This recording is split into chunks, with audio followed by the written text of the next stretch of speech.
Ini kantor Al-Azhar tempat Ustadz Somad belajar. Di samping kantor Al-Azhar ini ada kantor yang sama gedenya, namanya Naqabatul Ashraf. Naqabatul Ashraf artinya kantor penetapan keturunan Nabi Muhammad. Jadi di Mesir ada, di Irak juga ada, di Indonesia ada, namanya Rabithah Alawiyah. Bedanya, Assalamualaikum warahmatullahi wabarakatuh. Pada kesempatan yang sangat berbahagia ini kita akan menyimak sebuah video, dimana dalam video tersebut kita akan menyimak sebuah penjelasan yang sangat menarik dari Ustadz Abdul Somad. Langsung kita simak videonya. yang pertama, mohon pencerahan kepada kami semua selaku orang awam terkait dengan nasab Ba'alawi yang saat ini sedang pro dan kontra di masyarakat. Bagaimana kami harus menyikapinya? Habis napas saya nggak pakai titik koma. Ini kantor Al-Azhar Kairo, Mesir. Panjang umur sehat badan, nanti kita berangkat umroh mampir ke Mesir. Ongkos tanggung masing-masing.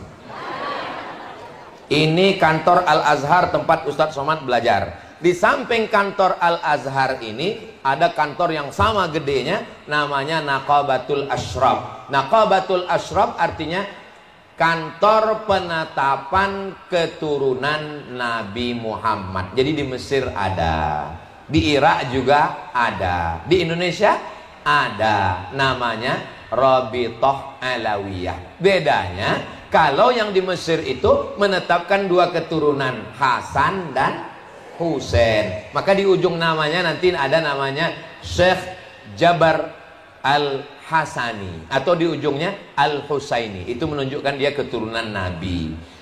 Mohon maaf ya, Ustadz Somad ini keturunan Nabi. Saya keturunan Nabi, tapi bukan Nabi Muhammad, Nabi Adam. Ini Bapak Ibu semua keturunan Nabi Adam kan? Yang nggak ngaku keturunan Nabi Adam berarti keturunan monyet. Ustadz Somad kok ngomongnya, bukan kata saya. Itu yang ngomong begitu namanya Charles Darwin, yang punya teori evolusi. Kata dia nggak ada itu Nabi Adam, yang ada itu adalah monyet yang berevolusi. Anehnya monyet kok sekarang tetap jadi monyet. Kenapa nggak jadi kita? Makanya jangan heran kalau pas Idul Fitri banyak yang kebun binatang, karena mau bersilaturahmi.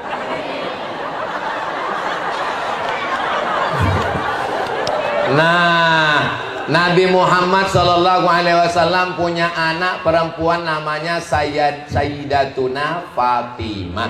Fatimah punya anak pertama laki-laki namanya Sayyidinal Hasan. Hasan punya adik namanya Sayyidinal Husain. Husain punya anak laki-laki namanya Ali Zainal Abidin. Ali Zainal Abidin punya anak laki-laki namanya Muhammad Al-Baqir. Muhammad Al-Baqir punya anak laki-laki namanya Ja'far As-Shadiq. Ja'far As-Shadiq punya anak laki-laki namanya Ali Al-Uraidi. Ali Al-Uraidi punya anak laki-laki namanya Muhammad An-Naqib. Muhammad An-Naqib punya anak laki-laki namanya Isa Ar-Rumi. Isa Ar-Rumi punya anak laki-laki namanya Ahmad bin Isa Al-Muhajir. Muhajir artinya pindah, karena dia pindah dari Irak ke Yaman. Sampai di sana dia punya anak laki-laki namanya Ubaidillah. Ubaidillah punya anak laki-laki namanya Alawi. Alawi punya keturunan Ba. Ba itu artinya keturunan, keluarga. Ba Alawi,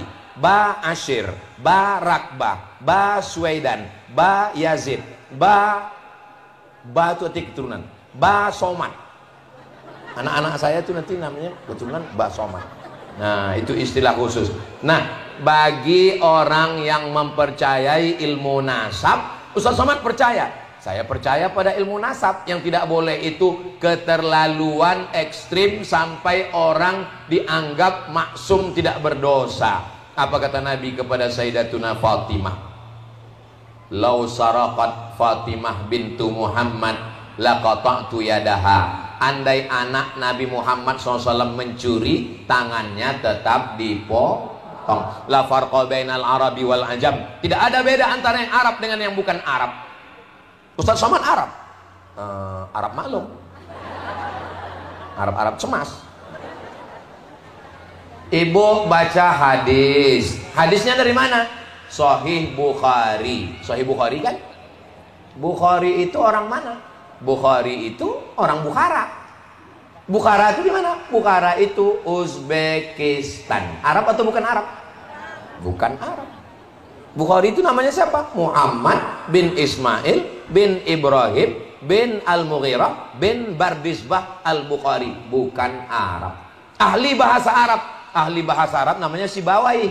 Bukan orang Arab. Ulama kita belajar ke Arab, ngajar di Masjidil Haram, jadi imam Masjidil Haram, meninggal tahun 1916, asli orang Nusantara. Namanya Syekh Ahmad Khatib Al-Minkabawi. Minkabawi itu mana? Minangkabau. Masih satu kampung dengan Pak Chandra, wakil wali kota. Bukan cuma rumah makan Padang. Bisa jadi imam Masjidil Haram. Jadi mau jadi orang apapun yang penting berkarya. Apakah kita dulu waktu mau lahir ke dunia ini datang malaikat ngasih kertas, kamu mau jadi orang apa? A. Arab, B. Batak, C. Cina. Kita nggak boleh membenci orang karena sukunya, betul? Kenapa? Karena ini takdir dari Allah SWT. Seandainya dulu malaikat datang bertanya, Abdul Somad, kamu mau jadi orang apa? Saya bilang saya mau jadi orang Inggris. Mata saya biru, hidung saya mancung, rambut saya pirang. Tapi dengan begini, saya tetap sekolah. Mungkin di nasab saya kalah, mungkin di mata saya kalah, tapi di sekolah nggak boleh kalah. Kata mak saya, kau mesti sekolah. Saya pergi ke Mesir, tamat. Habis itu S2 saya ke Maroko, tamat. Habis itu saya S3 ke Sudan, tamat. Habis itu saya dipanggil ke Brunei Darussalam, profesor yang pertama di University Islam Sultan Syarif Ali. Habis itu yang kedua di University Islam Melaka. Habis itu yang ketiga di University Malaysia Sabah. Jadi kalau mau nulis nama saya lengkap, tulis itu 3. Pro. Anak ibu, jangan jatuhkan semangatnya hanya karena dia tidak punya nasab. Jangan kalah di nasab, kalah juga di nasib. Ketika Nabi sampai ke kota Makkah, lalu Nabi membersihkan berhala-berhala yang ada di kota Makkah. Setelah bersih, diperintahkan seorang sahabat di atas Ka'bah azan. Pertanyaannya, siapakah yang azan? Bilal. Apakah Bilal orang Arab? Tidak. Bilal orang Afrika Utara. Nama kampungnya Nubia. Orang di Afrika Utara itu warna kulitnya cuma 2, hitam dan hitam sekali. Ketika Nabi memanggil seorang sahabat, Bilal, sini Bilal. Kenes dulu. Come here a moment. Saya mendengar suara sendalmu dalam surga. Orangnya masih di dunia, sendalnya sudah masuk surga. Bilal, bukan keturunan Nabi. Tidak, Arab, bukan Quraisy. Kita ini yang dilihat adalah amalnya. Saya tidak pernah menyalahkan nasib saya. Saya tetap beramal, saya tetap berusaha. Mudah-mudahan kita bersama dengan Rasulullah SAW. Apakah kami ini bisa dengan Nabi? Almar'u ma'aman ahab. Orang akan bersama dengan Nabi Muhammad karena cintanya. Apakah ibu cinta dengan Nabi? Apakah bapak cinta dengan Nabi? Apa bukti tanda cinta? Memakmurkan masjid rumah Allah. Mudah-mudahan kita semua sama dengan Nabi Muhammad, masuk ke dalam surganya insya Allah. Nanti ketika jamaah Mardotillah ini semua sudah masuk surga, amin. Yang pertama mereka cari adalah Ustaz Somad. Mereka nanya ke malaikat, mana Ustaz Somad? Kata malaikat, Ustaz Somad sudah nunggu dari tadi di ruang VVIP. Amin kan? Sebetulnya itu cuma cara saya supaya dapat doa dari ibu-ibu. Mesti adil di Mardotillah ini. Pertanyaannya 3, pindah lagi 3. Mohon maaf Syekh Iqbal. Sikap kita sebagai imam apabila ada makmum yang sholat di belakang kita tapi dengan kondisi dalam keadaan kotor, bagaimana mensikapinya? Apakah tukang gali kabel optik celananya kena lumpur itu najis? Lumpur bukan najis. Lalu kalau dia kena berlumpur, dia sholat di belakang selama bukan najis. Tapi kalau sudah jelas-jelas najis, dari mana kita tahu najis? Baunya. Memang bau najis. Maka kita kasih tahu dia, mungkin dia jahil, mungkin mualaf baru masuk Islam, mungkin baru saja tobat, maka kita kasih tahu kamu mesti ganti. Makanya di masjid ada mukena dan kain sarung. Cuman kadang mukenanya pun waktu dipakai bau najis juga. Makanya mesti ada program bersih-bersih mukena, supaya yang makai waktu mukena yang ada di masjid itu waktu kita dipakai itu jangan sampai yang makai itu nahan napas dari awal sampai akhir. Jadi kotor bukan najis, tapi kalau kelihatan atau ada indikasi mesti diganti, karena sholat kalau pakai kain najis maka tidak sah. Pertanyaan terakhir terkait dengan hadis Nabi Muhammad SAW yang berbunyi, barang siapa yang Allah cari-cari kekurangannya, niscaya Allah akan membongkar aibnya dan mempermalukannya walaupun dia berada di dalam rumahnya. Kita ini mulia karena diri kita mulia atau karena Allah menutup aib kita? Makanya doanya Rabbil Firli. Rabbil Firli artinya tutupi aibku. Itu arti Rabbil Firli. Tapi diterjemahkan ampunkan aku. Itu terjemahan Indonesia yang sudah dimodif. Asli Rabbil Firli, tutupi aibku. Doakan supaya Ustaz Somad ini ditutupi Allah aibnya. Jangankan aib, ini saya datang kemari ini menutupi diri saya 3 lapis. Lapisan yang pertama singlet, lapisan yang kedua koko, lapisan yang ketiga sorban. Andai saya datang kemari pakai baju renang, ada yang mau dengar saya? Nggak ada.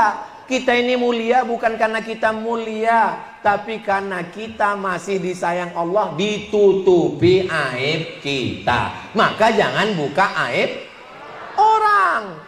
Tapi kalau orang itu memang betul-betul sudah jahat, maling, pelakor, pebinor, pecandu narkoba, jangan pula kita tutup untuk menyelamatkan dia. Ditangkap sama Babin Kamtipmas, dibawa Kapolsek, Kapolres, ditanya, apa betul dia pengedar? Kita mesti menutup aib sesama kita, Bapak, supaya Allah menjaga kita di akhirat. Bodoh, kata Bapak Kapolres. Man satara musliman, siapa yang menutup aib saudaranya, satarallahu anhu yaumal qiyamah, Allah akan menutup aibnya pada hari kiamat. Untuk saudara kita yang sudah kok taubat. Jangan lupa malam tahun baru banyak maksiat. Nanti tanggal 31 malam 1 datang ke Masjid At-Tin Taman Mini Indonesia Indah, ada zikir akbar supaya terhindar dari perbuatan maksiat yang dibimbing langsung oleh guru kita UAS, Ustadz Abdul Syukur. Ustadz Abdul Syukur. Di sini yang hadir di atas pentas ini 2 SS, 2 UAS. Mudah-mudahan kita semua malam tahun baru terhindar dari perbuatan maksiat. Ustaz Somad, saya nggak bisa, saya di rumah. Kalau di rumah nanti pasti diajak keluyuran, keluar macam-macam. Terus gimana? Jam 9, jam 10 makan antimo. Lalu tidur. Kalau masjid buat program bagus, zikir muhasabah, supaya diingatkan oleh para ustadz kita, ya Allah, begitu banyak dosa-dosa kami. Keluar dari masjid, temannya nanya, kau nangis tadi? Nangis. Kenapa nangis? Enggak tahu. Lihat kanan nangis, kiri nangis, aku ikut nangis. Bagus. Daripada kita buat maksiat, doakan anak-anak muda kita terhindar semuanya. Nanti kalau datang anak-anak muda bawa motor yang sudah dikenal potnya, yang sudah dikhitan. Sore malam tahun baru, bunyi kenal potnya, beb beb beb beb beb beb beb beb beb. Pas lewat depan rumah ibu, beb. Assalamualaikum ibu. Waalaikumsalam. Saya bawa anaknya ya bu.